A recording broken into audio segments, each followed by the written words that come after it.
Hello, everyone, and welcome to our fourth episode of Two Girls in the Dark. I'm pretty sure, because it's 4. Okay. And today we are going to be going over the case of the Yuba County Five. This happened back in the 1970s. A group of 5 men with varying different mental disabilities. Their car was found abandoned in a forest, and they were nowhere to be found. All of our cases bring us a general sense of sadness, but this one really hurts in a different way. We've been talking about it, but Pooja and I got angry. All of our cases have made us angry to some extent, but this one, both she and I were getting pretty heated talking about this one. So just a warning if you're a little sensitive to that. Let's dive into it. And we'll see you later for a discussion.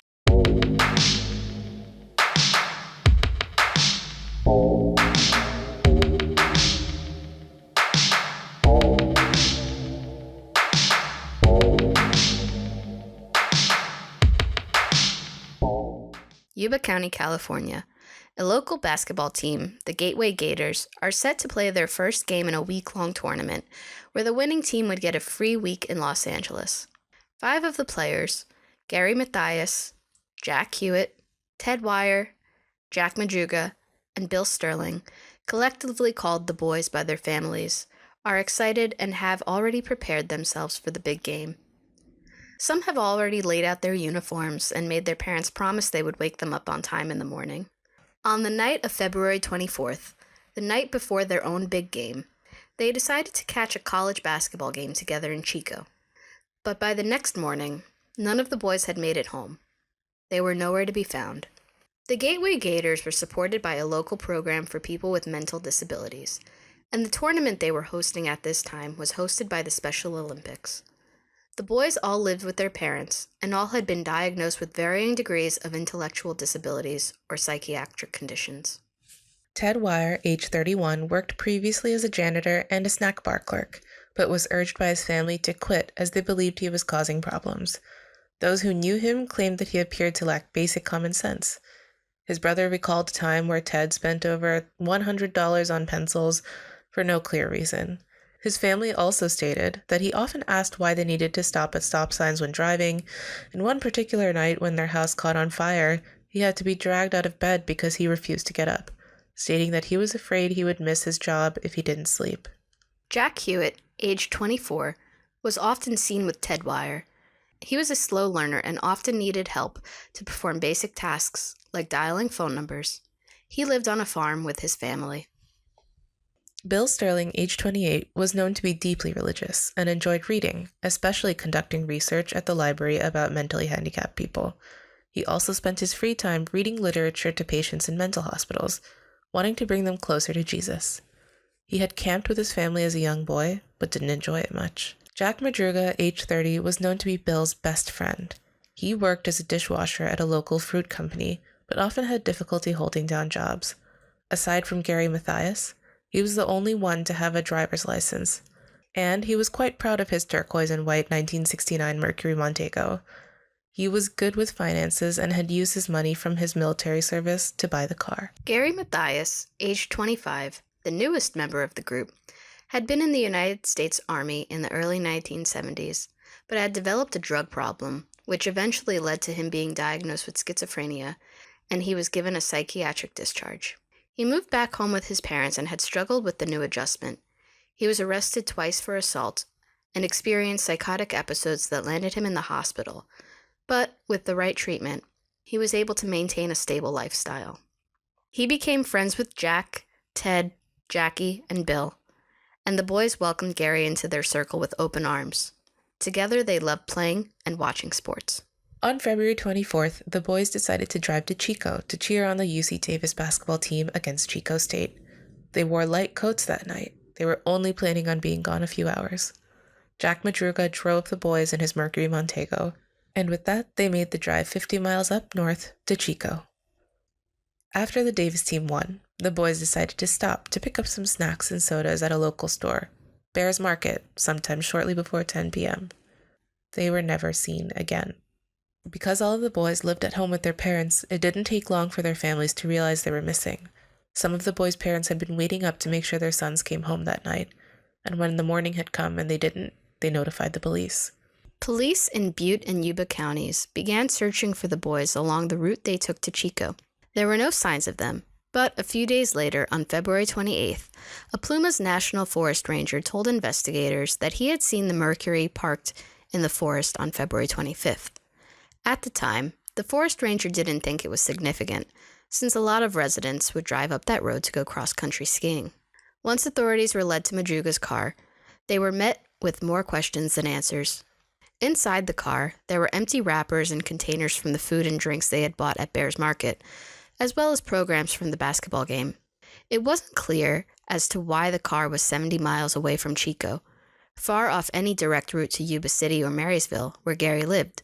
It wasn't clear why they would have driven up a long and winding dirt road in a remote forest on a cold winter night with only light coats on, and it wasn't clear why they had abandoned the car. Madruga's car had become stuck in some snowdrifts, and there was evidence that the men possibly tried to spin the wheels to get out.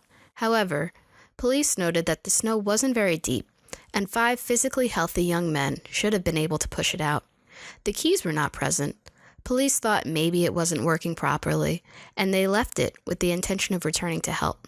But when they hot-wired the car, the engine started immediately, and the fuel gauge indicated that the tank was a quarter full. The undercarriage had no dents, gouges, or mud scrapes, suggesting that the driver had been extremely careful, or was someone familiar with the road, both of which Madruga was not. It was also unlikely someone else was driving his car. His family said he wouldn't have let anybody do that. It was unlocked, and had a window rolled down when it was found. His family also indicated it wasn't like him to leave it so unsecured. Authorities tried to lead a search after finding the car, but there had been a severe snowstorm which hampered their efforts to search. 2 days later, they continued, and the searchers and snowcats almost got lost themselves. The search effort was called off, unable to find any trace of the boys, other than their car. There were a few unconfirmed sightings of the boys. One report of the boys came from a woman who worked at a store in Brownsville, 30 miles from where the car had been abandoned. On March 3rd, the woman saw flyers and told deputies that 4 of the men had stopped at the store in a red pickup truck the day after the disappearance. The store owner verified this. The woman said she realized the men were not from the area because of their eyes and facial expressions. 2 of the men, whom she identified as Hewitt and Sterling, were in a telephone booth outside the store, while the other 2 went inside. The store owner told investigators that the men who he believed to be Wire and Hewitt came in and bought burritos, chocolate milk, and soft drinks. Wire's brother confirmed with the LA Times that the behavior and description of them seemed consistent, as his brother would eat anything he could get his hands on, and was usually with Hewitt more than any of the other 3 men were. Another account was from a man named Joseph Schons of Sacramento, California. Schons had spent the night of February 24th in his car, not too far from where Madruga's car had been found. He said that he had driven up the mountain to check the snowpack where he had a cabin to prepare for a weekend ski trip with his family. At about 5:30 p.m., his car got stuck in the snow. While trying to free it, he realized that he was experiencing the early symptoms of a heart attack, so he went inside his car and kept the engine running. 6 hours later, lying in his car and in severe pain, Schons saw 2 sets of headlights coming up. He saw a car parked behind him, headlights on, with a group of people around it. There appeared to be a group of men and a woman holding a baby. He called out to them for help, but they immediately stopped talking and turned off their headlights. Sometime later, he saw flashlights in the distance. He called out for help again, but, like before, as soon as they heard him, the lights went out again. Schons also said that he had recalled a red pickup truck parked briefly behind him and then continued down the road, but recounted that he couldn't be too sure because he was so delirious from his pain.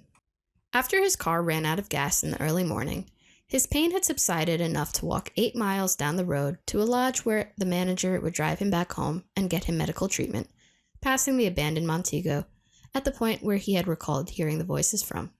There were no passengers inside. Ted Wire's mother said that if Schons had been calling out for help, that it wasn't like her son to ignore someone's pleas. Nothing from the boys' disappearance was adding up, but all their families could do was wait for answers. June 4th. Months had passed. With most of the higher elevation snow melted, a group of motorcyclists went to a trailer maintained by the U.S. Forest Service at a campsite off the road about 20 miles from where their Montego had been found. The front window of the trailer had been broken. When they went in, they were overcome by a horrible odor. It was a decaying body wrapped in 8 bed sheets. This body would later be identified as that of Ted Wires. During the initial investigation, authorities had not searched this trailer because it had not been in the direction of where they thought the boys would have gone. It was 12 miles north of where the Montego had been found. But Wires' body being there, and the rest of the boys still missing, would only add so many more questions to an already puzzling case. The autopsy of Ted Wires showed that he died from a combination of starvation and hypothermia. He had lost nearly half of his weight. He had grown a beard, suggesting that he lived slightly more than 3 months from when he had last shaved.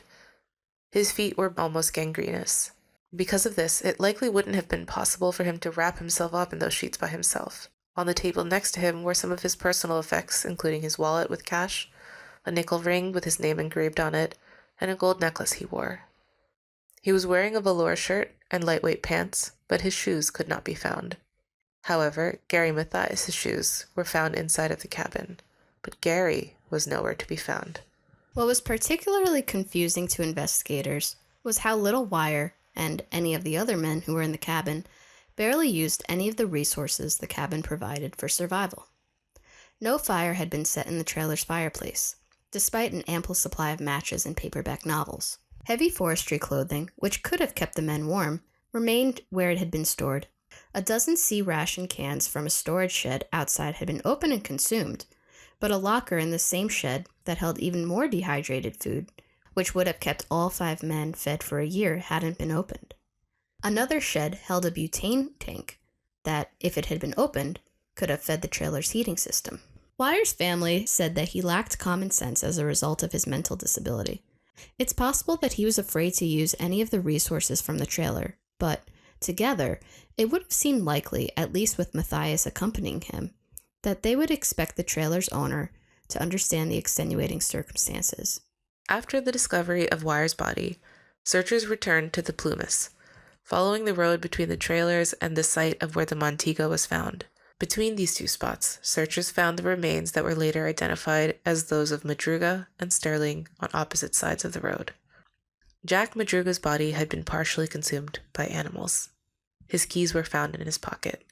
Only bones remained of Bill Sterling, scattered over a small area. Autopsies showed that they both died of hypothermia. Deputies believed that one of them may have given in to the need to sleep that comes with the last stages of hypothermia, and the other stayed with him and later died the same way. 2 days later, Jack Hewitt's father found his son's backbone under a manzanita bush 2 miles northeast of the trailer. When he picked up his jacket, his spine fell out.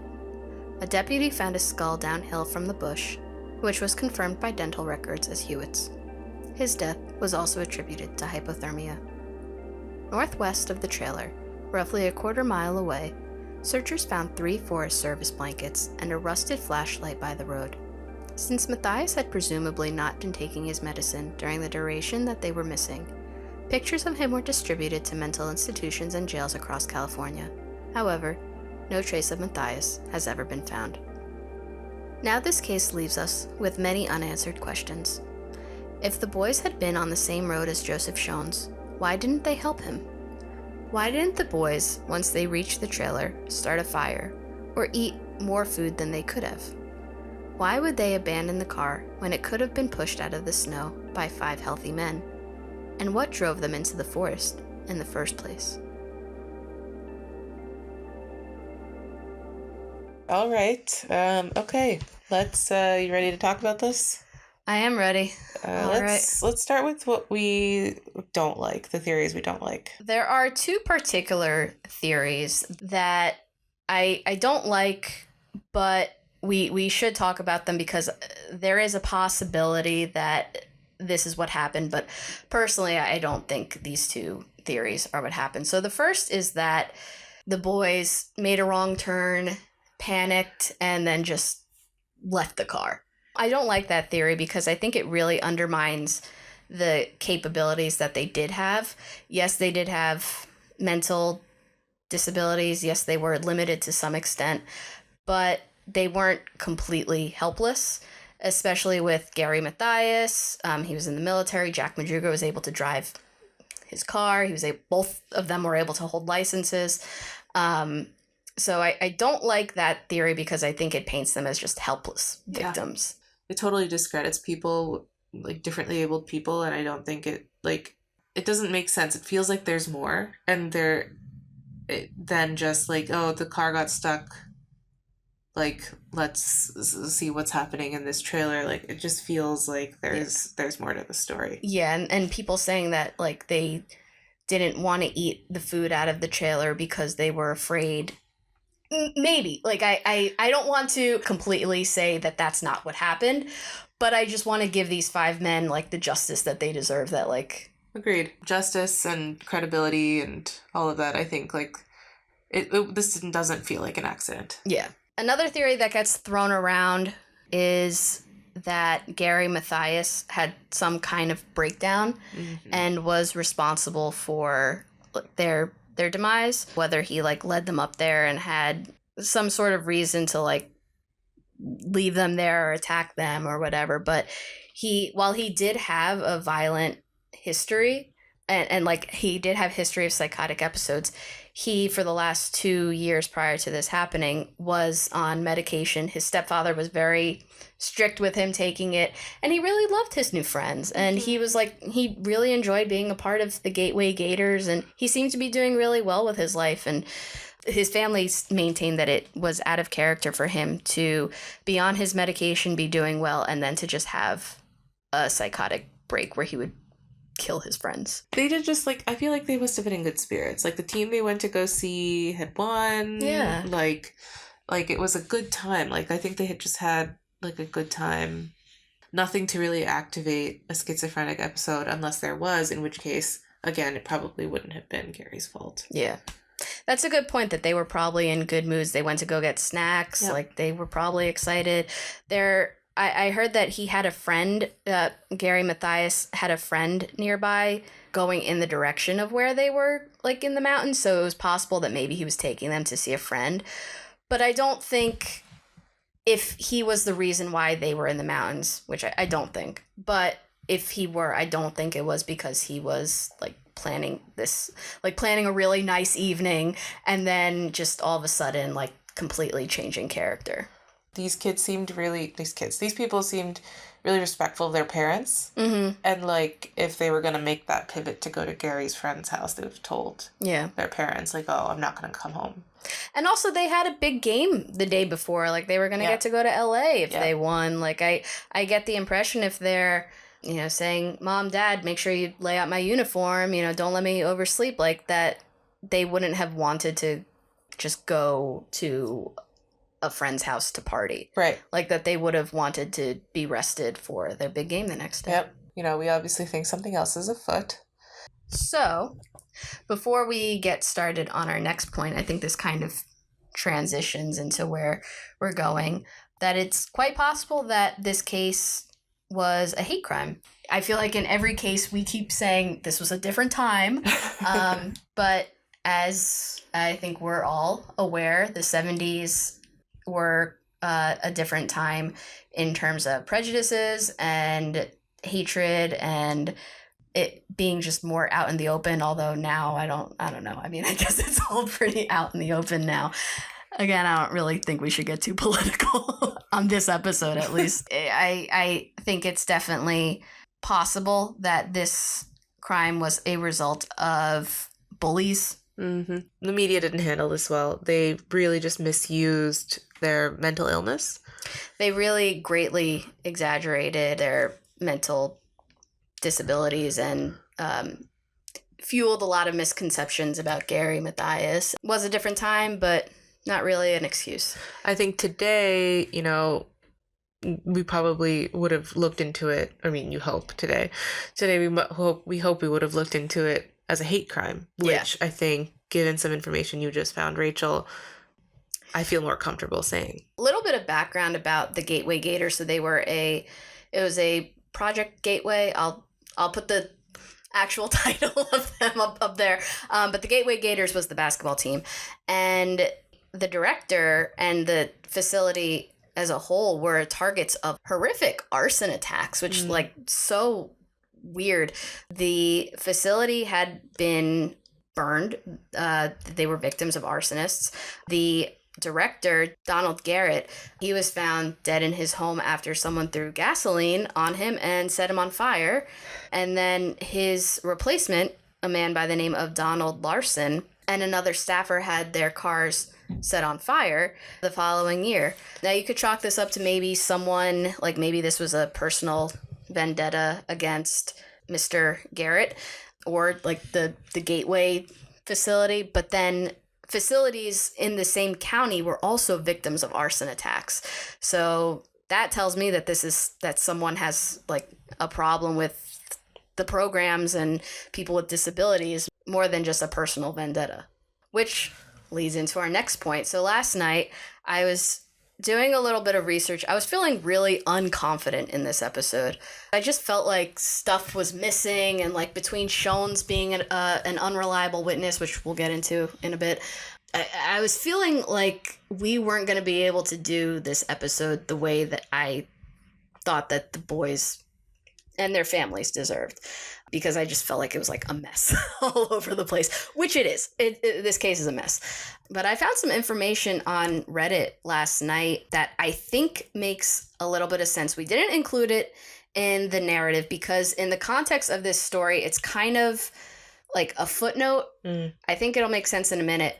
I think this information changes the story entirely. The boys had stopped after the game, after the Chico game, at a market called Behr's Market. At around 10 p.m., a fight had apparently occurred.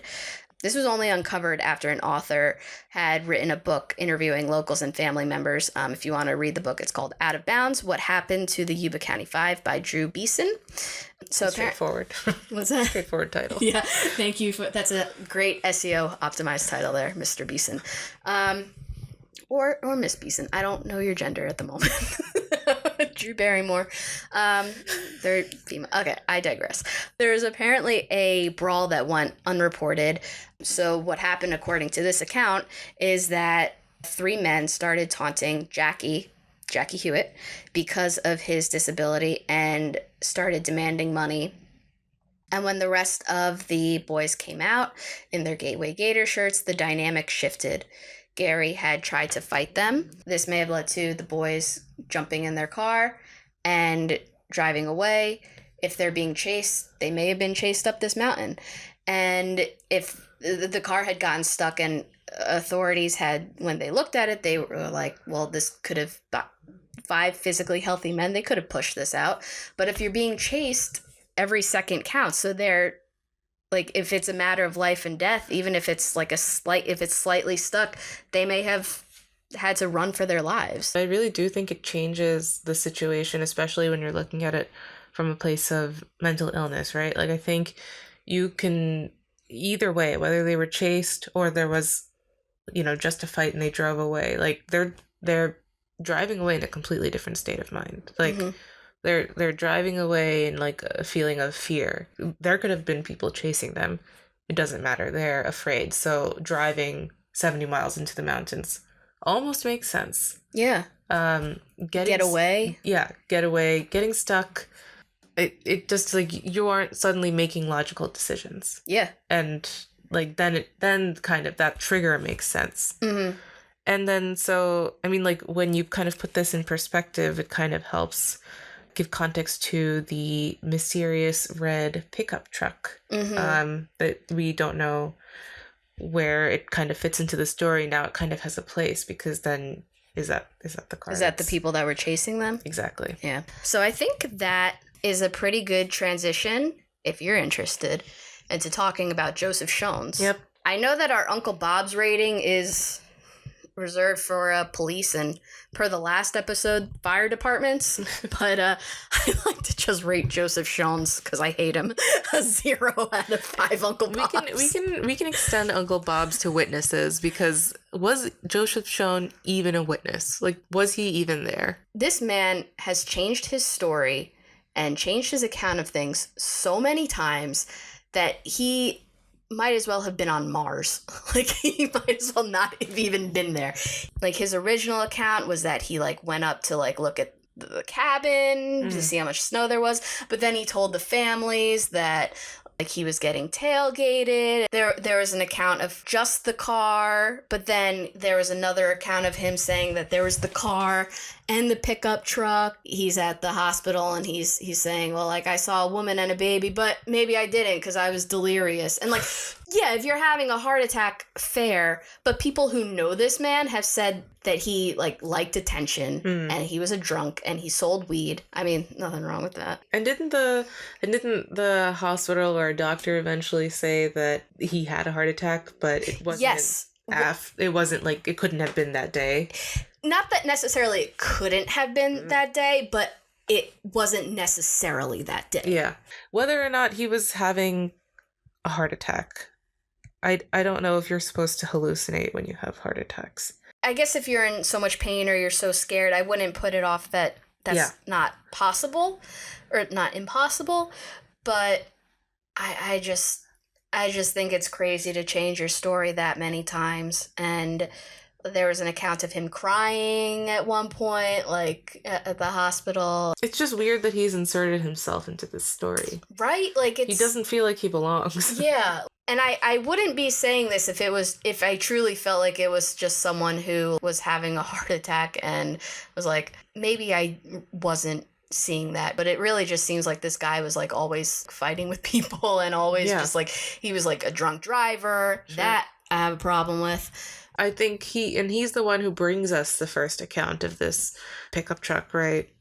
Yes. A woman had come forward who was a storekeeper that on March 3rd she had seen the boys and had concluded that they were not from around the area because of their expressions. And I think that was a euphemism for, like, their mental challenges. Sure. But she had said that she had seen them in the red truck on March 3rd and that the store owner had corroborated that evidence, and the police said that they were reliable witnesses. And at this time, there was a reward. On the one hand, I don't like just dismissing and saying that people were interested in just the reward money. But also, if the police are saying that they're reliable witnesses, but then there are other accounts that they're, like, this bear market brawl, that they're just not putting into investigative files, I have to wonder, like, the credibility of these witnesses. I do think it's weird for there to be a red pickup truck in 2 instances, though. Yeah, which, again, it brings us back to where they chased.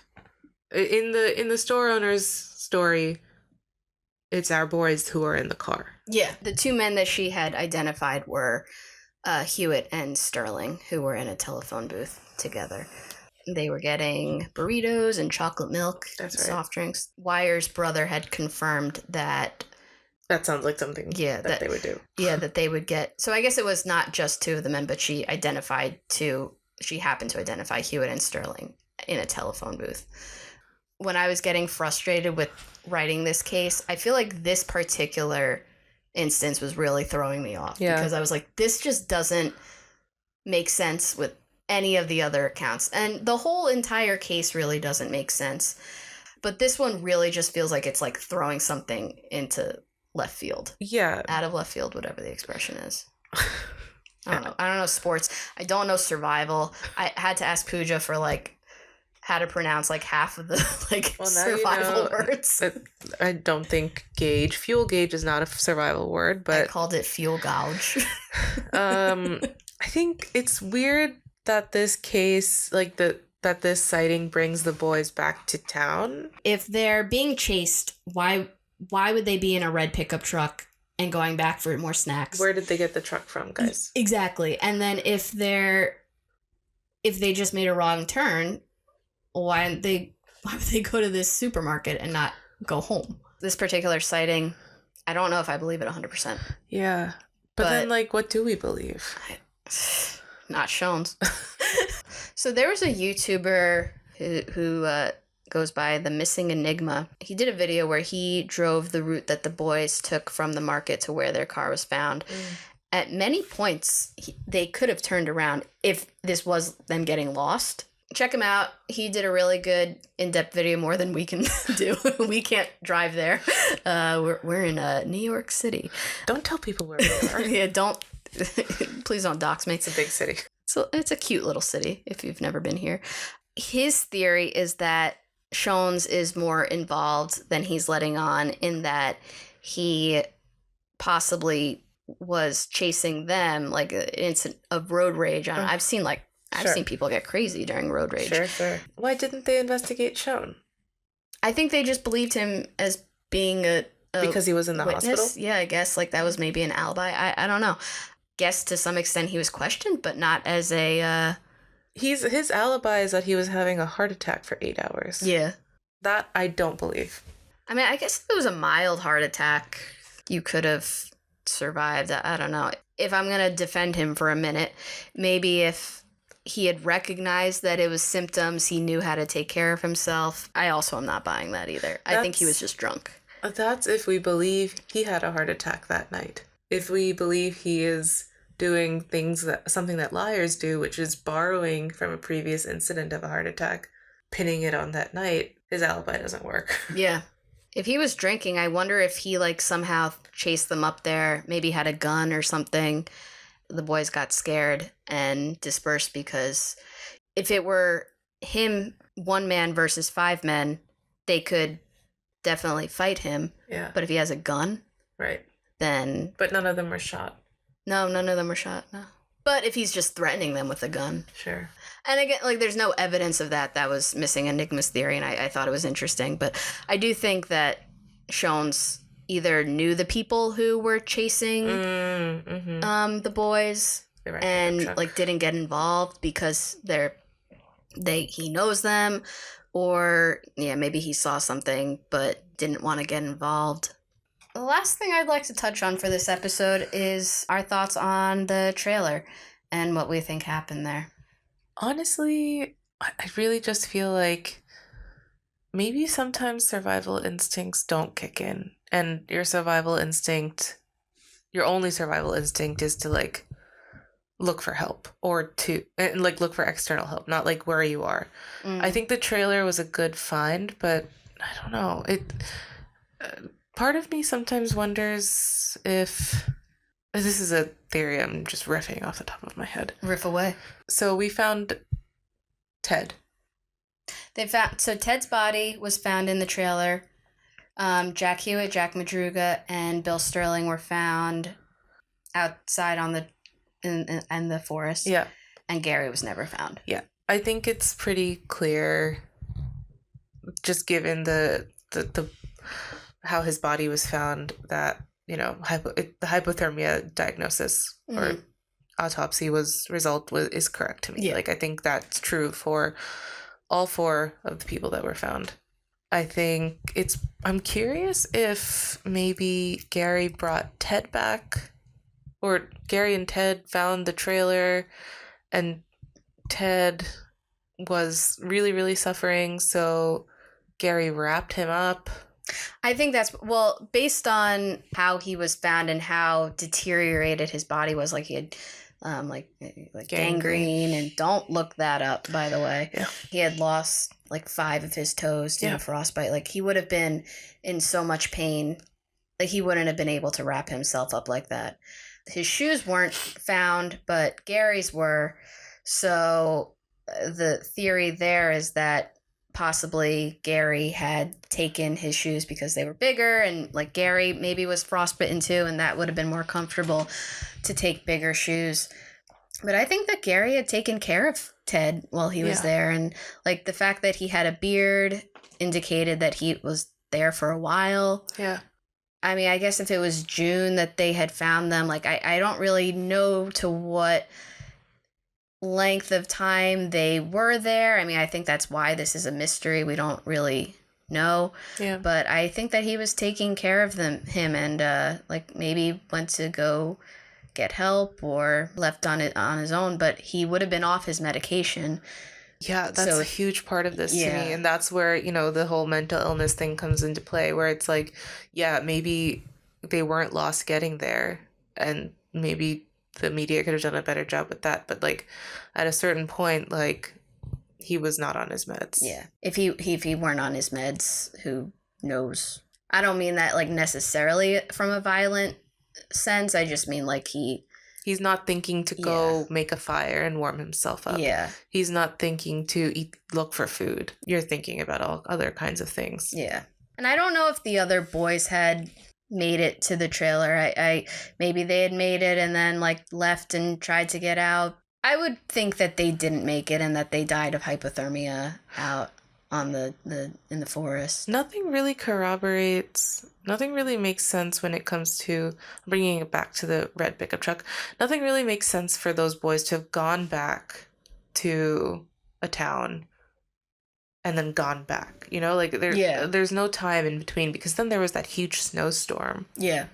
And so it just doesn't even feel connected.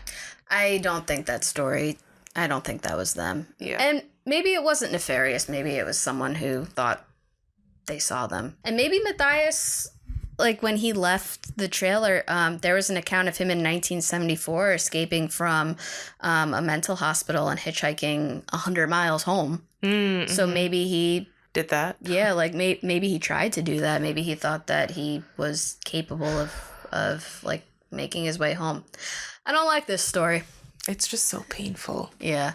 And just thinking like what hell that must have been to be dying like that in the trailer. Whether or not Ted Wire was like fully aware of what was happening or not, there's just such an element of helplessness that really makes you feel uncomfortable about this case.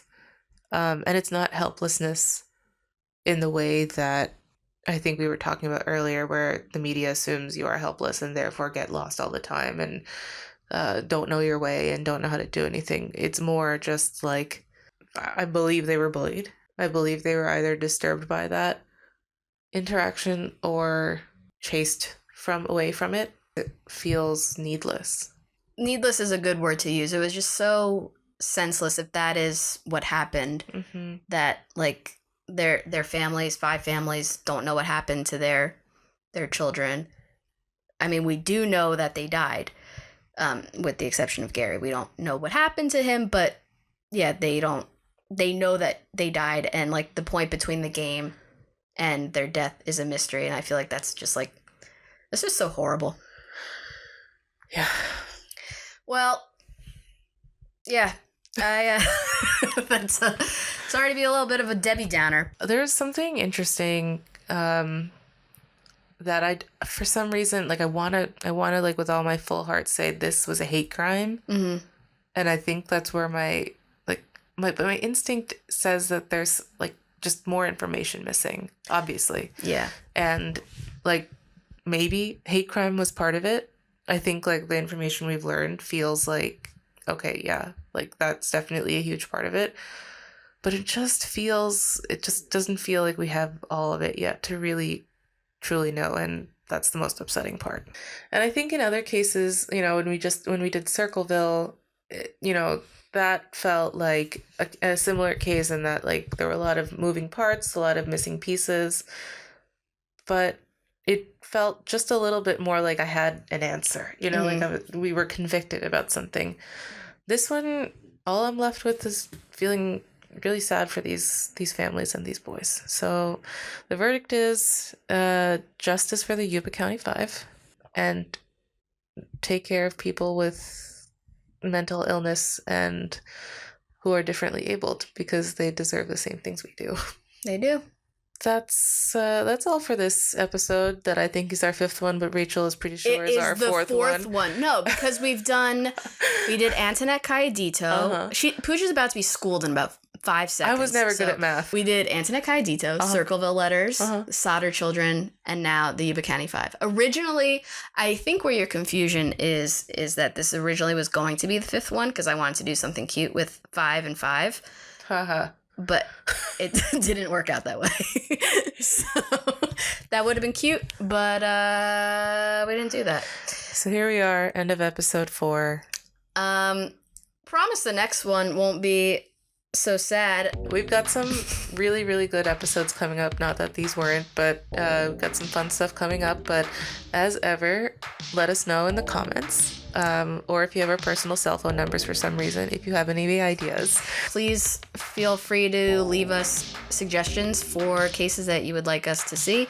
twogirlsinthedarkpod@gmail.com or, yeah. We have an email now, folks. Yeah. Please like this video, subscribe. I don't know. Don't send us hate mail. Yeah. This isn't Circleville, Ohio. We hope you enjoyed this episode, and we hope to see you again in the next one.